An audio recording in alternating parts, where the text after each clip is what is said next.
Olá, seja bem-vindo ao Direito Administrativo Facilitado.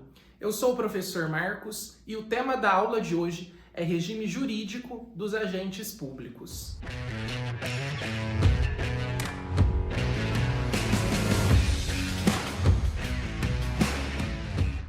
Nós já estudamos em uma aula específica desse canal, cujo link está na descrição desse vídeo, que os agentes públicos podem ser classificados basicamente em 4 categorias.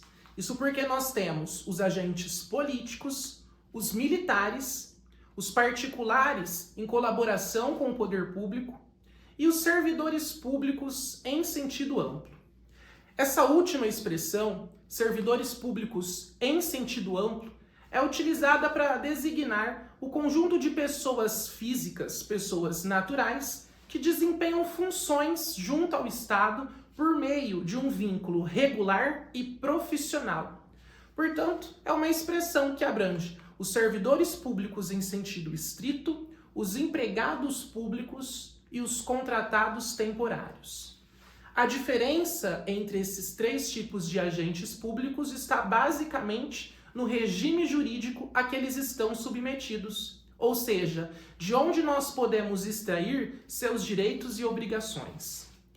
Isso porque os servidores públicos em sentido estrito são aqueles servidores que ocupam um tipo de cargo público e, por essa razão, são estatutários. Isso significa que os seus direitos e as suas obrigações estão previstos em uma lei chamada Estatuto, que, por exemplo, garante ao agente público a estabilidade e um regime próprio de previdência. Por outro lado, os empregados públicos são aqueles que ocupam um emprego público, ou seja, são seletistas. Em outras palavras, os empregados públicos possuem seus direitos e obrigações previstos na CLT, então eles muito se aproximam dos trabalhadores da iniciativa privada. Não possuem, por exemplo, a estabilidade.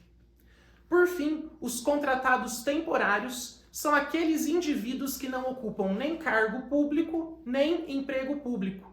Os seus direitos e as suas obrigações estão previstos em um contrato especial. O artigo 37, inciso 9 da Constituição Federal, estabelece que a lei deve definir os casos de contratação por tempo determinado. No âmbito federal, por exemplo, a Lei 8745 de 1993 admite esse tipo de contratação em 2 situações: necessidade temporária ou urgência incompatível com a realização de concurso público. Vamos pensar em alguns exemplos dessas situações.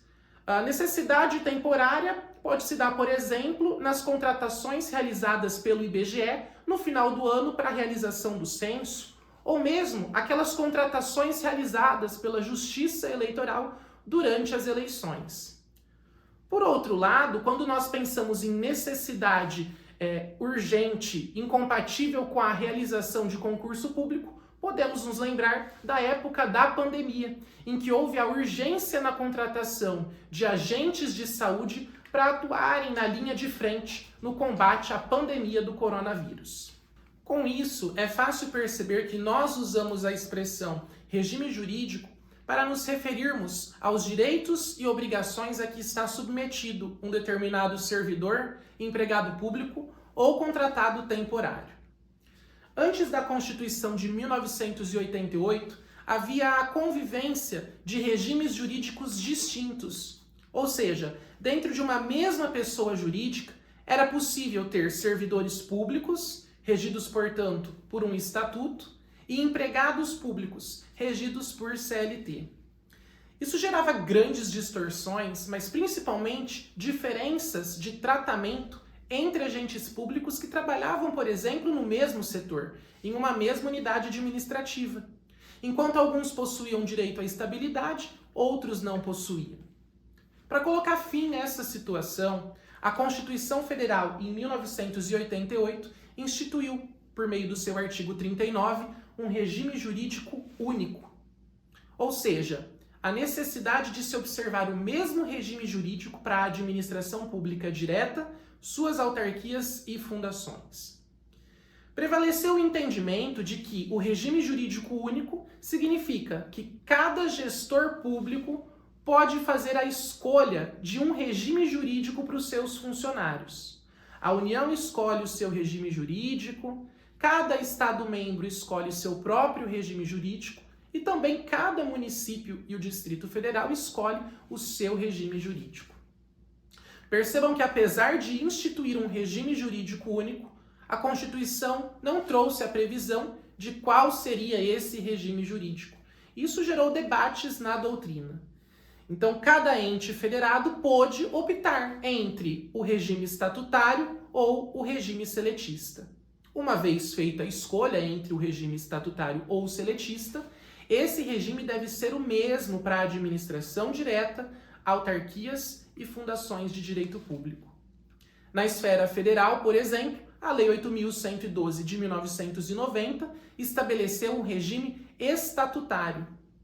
A maior parte dos Estados-membros também escolheu o regime estatutário, enquanto que grande parte dos municípios elegeu o regime seletista para reger o seu pessoal.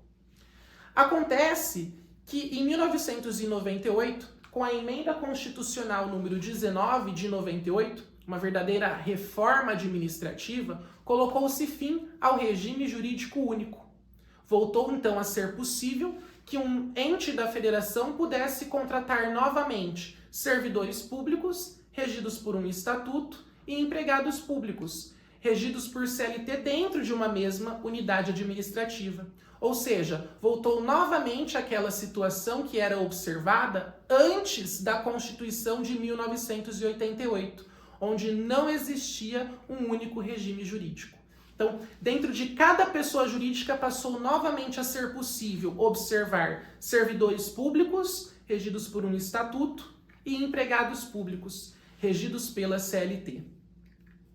Essa situação se perdurou até o ano de 2007, quando o Supremo Tribunal Federal, no julgamento de uma liminar em uma ação direta de inconstitucionalidade, a ADI 2135, suspendeu a eficácia do artigo 39 em razão de um vício formal na emenda constitucional.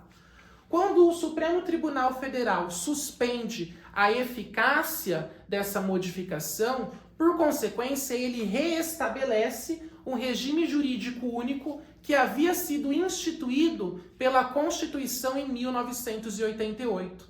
Ou seja, com a decisão do Supremo Tribunal Federal, que tem efeitos ex nunc, passou novamente a ser exigido um regime jurídico único para a administração pública direta, para suas autarquias e fundações. As contratações que aconteceram durante esse período, por exemplo, na esfera federal, onde foi possível a contratação de pessoal regido por CLT, foram mantidos, uma vez que a decisão do Supremo Tribunal Federal possui efeitos ex nunc. Mas a partir dessa decisão, passou novamente a se admitir apenas contratação de servidores estatutários. E o mesmo se deu com relação aos outros entes da federação, como os Estados-membros e os municípios. Isso perdurou até o ano de 2024, quando o Supremo Tribunal Federal julgou a ADI 2135 e estabeleceu novamente a possibilidade de convivência de regimes jurídicos distintos dentro de uma mesma pessoa jurídica e suas autarquias e fundações. Ou seja, atualmente nós estamos diante da mesma situação em que nós estávamos antes da Constituição de 1988 e entre a Emenda Constitucional 19 e o ano de 2007.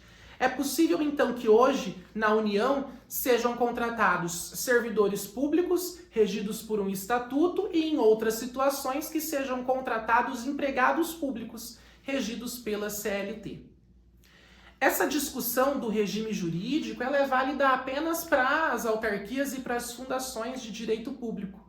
Por quê? Com relação às sociedades de economia mista e às empresas públicas, a própria Constituição Federal, no artigo 173, exige que os seus servidores, que os seus servidores públicos em sentido amplo, né, que os seus funcionários sejam regidos por CLT. Apesar de terem que realizar um concurso público, aquelas pessoas que trabalham em empresas públicas e sociedades de economia mista são seletistas. Não possuem, por exemplo, a estabilidade. Eu espero que você tenha gostado dessa aula. Não se esqueça de curtir, comentar e compartilhar. Se inscreva no canal e nós nos vemos na próxima aula. Até lá!